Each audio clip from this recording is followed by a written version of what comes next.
I'm sorry, but we don't have any vacancies. I made a reservation online 3 weeks ago.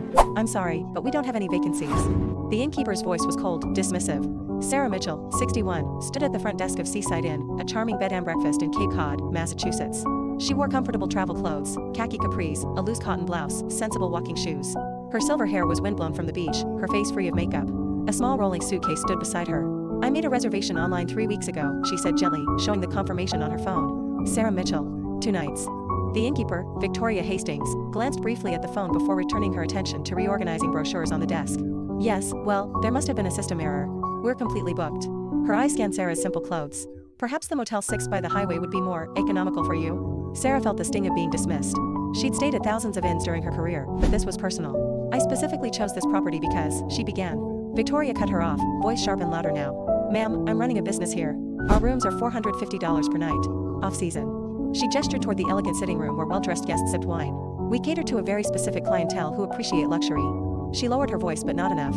I don't think you'd be comfortable here anyway. Her assistant nodded in agreement. A couple descending the stairs paused to watch, exchanging knowing glances.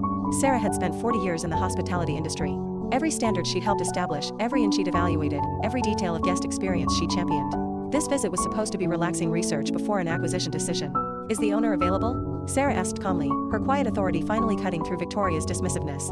Margaret Thompson. Please tell her Sarah Mitchell is here. Victoria sighed dramatically but picked up the phone. Margaret, there's a guest here insisting on speaking with you. Says her name is Mitchell. Her tone implied this was a waste of time. 60 seconds later, Margaret Thompson rushed down the stairs. Her face lit up, then immediately darkened as she took in the scene. Sarah. Oh my god, I'm so sorry I wasn't here to greet you. She stopped, looking between Sarah and Victoria with growing horror. Victoria's confident expression began to crumble. You know each other? Margaret's voice was ice. Victoria, do you know who you just turned away from MYN? She looked at Sarah with genuine distress. This is Sarah Mitchell. She's not just a guest. Margaret paused, her disappointment palpable. She's the CEO of Coastal Hospitality Group. She owns 37 bed and breakfasts from Maine to Florida.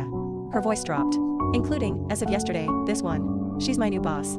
She was here doing a pre-acquisition inspection. The lobby went absolutely silent.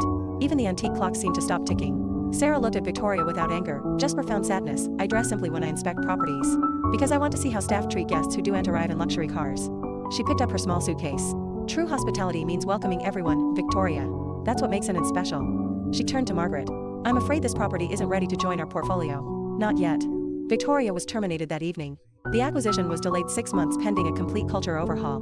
Margaret eventually got the inn up to Sarah's standards, but only after painful changes. Real class isn't about excluding people, it's about making everyone feel they've come home. Never judge a traveler by their luggage. They might own every inn on the coast. Share if you've been judged by your appearance.